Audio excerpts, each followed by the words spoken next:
Salut à tous. Nous rendons gloire à l'Éternel, le Dieu qui nous a gardés en vie jusqu'à cet instant, afin de suivre cette étude. Soyez tous bénis, vous qui allez écouter cet exposé. Alors, le titre de l'étude, c'est « Que dit l'apôtre Pierre des lettres de l'apôtre Paul ?» Nous connaissons ce texte. Je ne sais pas comment vous l'interprétez, mais je vais donner ici l'interprétation qui est la plus plausible et certainement la plus certaine de ce que Pierre veut dire. Ce texte se trouve dans 2 Pierre, chapitre 3, les versets 15 à 16.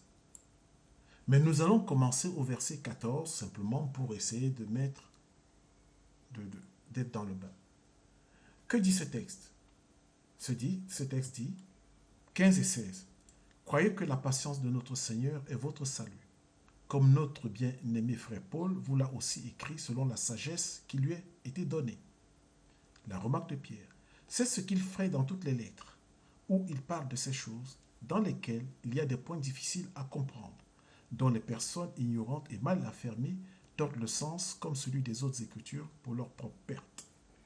Nous allons essayer de nous situer déjà sur ce texte pour voir dans quelle intention Pierre a écrit ce texte. Pour cela, nous allons aller donc au début de ce chapitre, donc 2 Pierre 3, 1 et 2. C'est ce qui sert d'introduction et nous comprenons l'importance d'une introduction pour comprendre le but, par exemple, d'un écrit. Alors voilà ce que Pierre va dire. Il dit à ses lecteurs, à sa communauté, à laquelle il écrit, donc à une église. Il dit, voici déjà, bien-aimés, la seconde lettre que je vous écris. Dans l'une et dans l'autre, je cherche à éveiller par des avertissements votre sainte intelligence.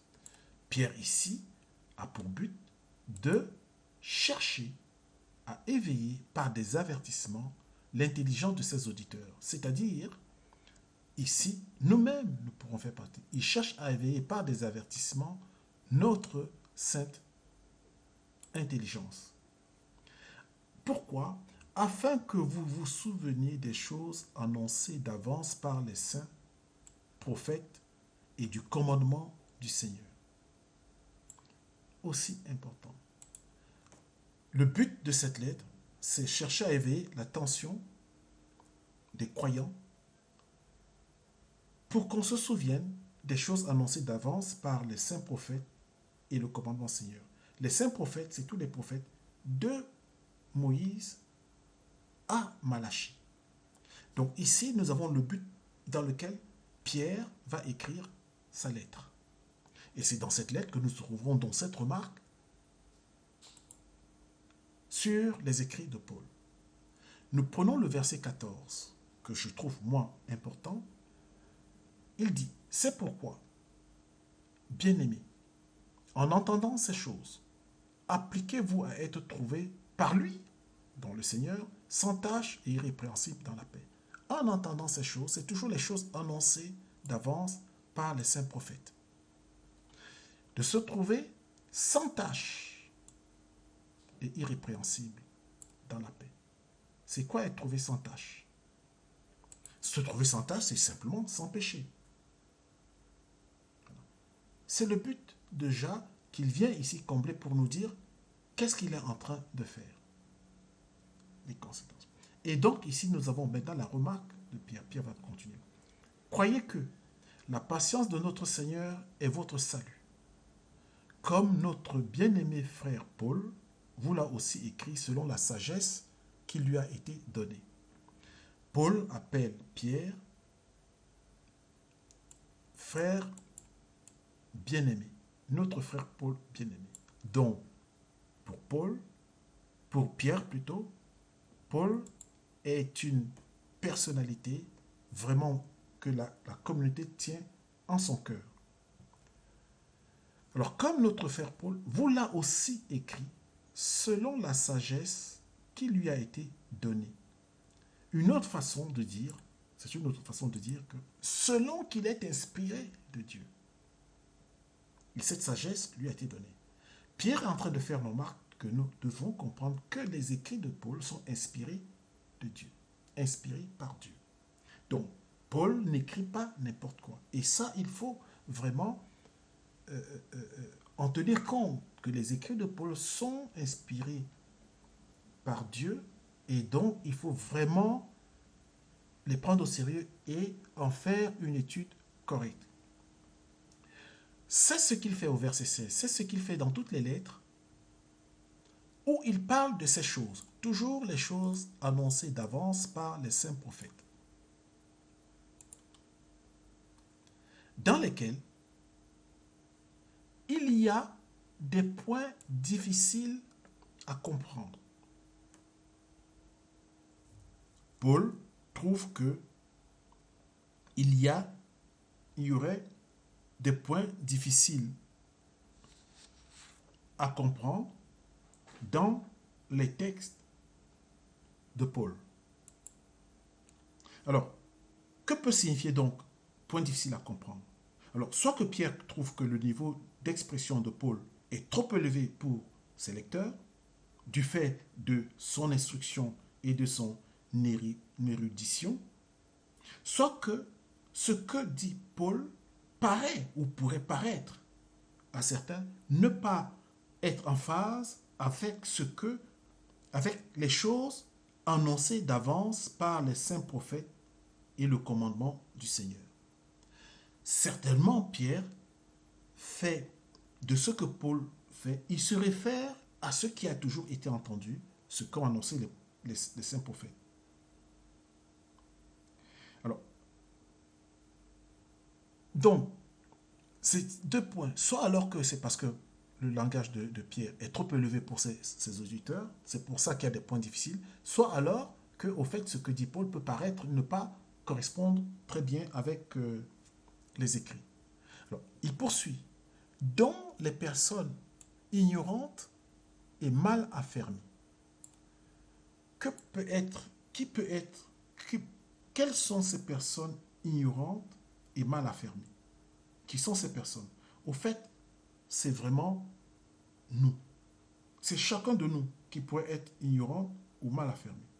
Nous pourrions par exemple nous engager à vouloir parler de notions dont nous n'avons qu'une vague connaissance. Et ça, on le rencontre souvent. Ou chercher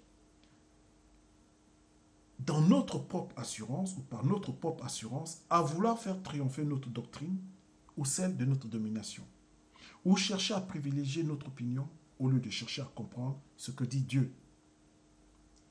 Pourquoi? Parce que le but de l'interprétation, je dirais plutôt de l'explication des textes bibliques, n'est pas de faire une démonstration de connaissance ou d'érudition ou d'imposition d'un point de vue ou de gagner la partie, mais de trouver la réponse à la question qui est: que dit Dieu dans ce texte? Et ceci indépendamment de ce que je pense, conçois ou accepte. Lorsque nous nous comportons autrement, ça, nous sommes donc des ignorants, mal affermis, des personnes mal intentionnées. Voyez-vous. Parce que nous connaissons ce texte qui dit que... alors, je vais le prendre. 2 Pierre, le Père 2 Pierre 1, 20 en 21. Que dit ce texte? Sachant tout d'abord, vous-même, qu'aucune prophétie de l'Écriture ne peut être l'objet d'interprétation particulière. Car ce n'est pas par une volonté d'homme qu'une prophétie n'a jamais été apportée, mais c'est poussé par le Saint-Esprit que les hommes ont parlé de la part de Dieu. On ne peut pas, en interprétant une prophétie, nous fonder tout simplement sur ce que nous croyons, ce qui ferait de cette interprétation une interprétation particulière. Et souvent, pour y aboutir, nous allons tordre le sens. Revenons donc dans nos textes. Alors, ces gens tordent le sens, ces personnes tordent le sens, comme celui des autres Écritures. Ce n'est pas seulement sur les écrits de Paul que ceci se fait, c'est aussi sur le reste des Écritures, comme celui des autres Écritures, pour leur propre ruine. Ça vraiment, la propre ruine. Ou pour leur propre ruine même, on va souligner, pour leur propre ruine. Et encore ici, on se pose une question. C'est quoi propre ruine? Quand est-ce qu'un sens donné aux Écritures pourrait être pour notre ruine? C'est simple. C'est quand ce sens nous conduit à pécher. L'apôtre Paul nous dit donc que nous ne devons pas être comme ces personnes ignorantes et mal affermies qui tordent le sens des Écritures pour se trouver dans une situation de péché. Le péché étant la transgression de la loi, 1 Jean 3, 4, quiconque pêche transgresse la loi et le péché est la transgression de la loi. D'ailleurs, c'est tout le texte qui est important. Quiconque pêche transgresse la loi et quiconque pêche transgresse la loi, excusez-moi, il y a un souci. Bon, c'est pas grave.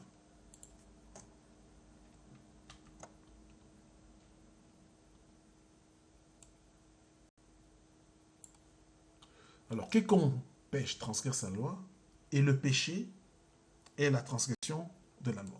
Ça, celui-là, nous le connaissons.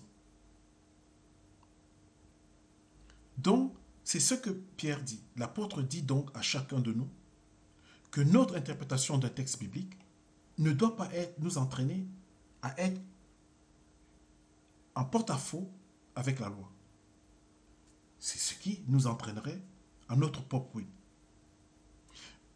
Une explication, voyez-vous, une explication d'un texte de Paul, comme le reste des doctrines, ne doit pas prendre un sens contraire à ce qu'ont annoncé d'avance les prophètes et le commandement du Seigneur.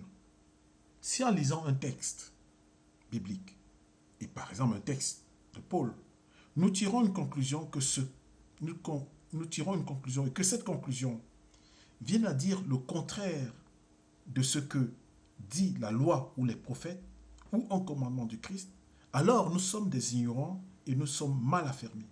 Ceci, voyez-vous, c'est vraiment une chose que nous devons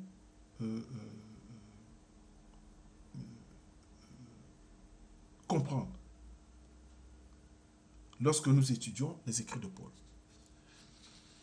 Ce passage-ci, aussi simple qu'il soit, est vraiment très important parce que souvent, nous étudions les passages de Paul et nous étudions n'importe quelle conclusion, souvent,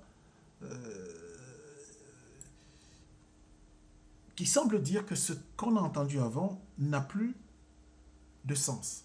Et donc ce passage est vraiment important lorsque nous étudions, à vraiment avoir en tête lorsqu'on étudie les passages de Paul. Il ne faut surtout pas qu'on finisse par dire qu'au fait, Paul ici dit quelque chose qui est contraire à ce que nous avons toujours entendu des prophètes, Moïse et les autres, et le Christ. Voyez-vous? L'apôtre donc ici, après avoir donné cette explication, dont le but est seulement d'éveiller l'intelligence de ses lecteurs, donc nous, il va terminer donc son chapitre que nous allons retrouver, excusez-moi de ne pas faire, au chapitre 17 et 18. 17 et 18.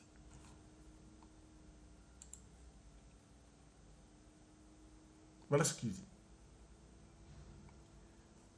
L'apôtre Pierre vient terminer comme ceci. Vous donc, bien-aimés, qui êtes avertis, nous sommes avertis. Nous sommes avertis.